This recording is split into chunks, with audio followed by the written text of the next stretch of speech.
আমরা সবাই জানি যে 2015 সালে বিগত ফ্যাসিবাদী সরকারের সময় স্থানীয় সরকার নির্বাচনে দলীয় প্রতীকে অংশগ্রহণের সিদ্ধান্ত হয় এবং সে অনুযায়ী আইন সংশোধন করা হয়। এবার আমাদের সংস্কার কমিশনগুলোর পক্ষ থেকে বিশেষ করে নির্বাচন ব্যবস্থা সংস্কার কমিশন এবং স্থানীয় সরকার সংস্কার কমিশন দলীয় প্রতীক বাদ দেওয়ার সুপারিশ করেছিল। এছাড়াও আপনারা জানেন দীর্ঘদিন ধরে নির্বাচন বিশেষজ্ঞ বিভিন্ন দল দলীয় প্রতীক বাতিলের দাবি জানিয়ে আসছে।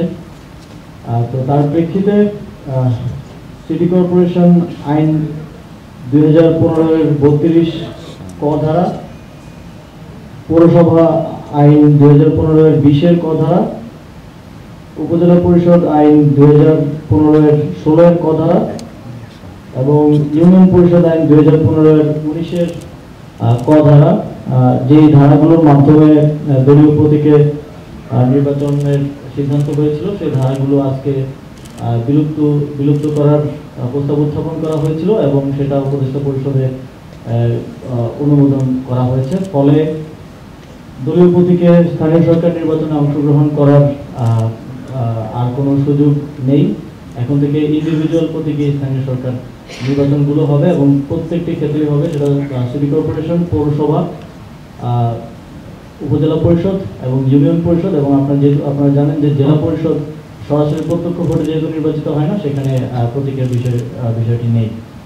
তো এক্ষেত্রে আমরা দেখেছি যে বিগত সময়ে এই যে সরকারি দলের মার্কা পাওয়ার যে একটা বিশেষ সুবিধা কিংবা এই দলীয় প্রতীক বা এই জিনিসটাকে কেন্দ্র করে অনেক হানাহানি স্থানীয় সরকার নির্বাচনকে কেন্দ্র করে হয়েছে এবং অনেক জায়গায় মার্কা ভোটে অনেকে জিতে এসেছে কিংবা গায়ের জোরে জিতে এসেছে। এখন আমরা প্রত্যাশা করছি যে এর মাধ্যমে স্থানীয় সরকারে আমাদের ইতিবাচক পরিবর্তন আসবে এবং স্থানীয় সরকার নির্বাচন যখনই হোক যোগ্য প্রার্থীরা তাদের নিজেদের মেরিটের মাধ্যমে জিতে আসতে পারবে। ধন্যবাদ।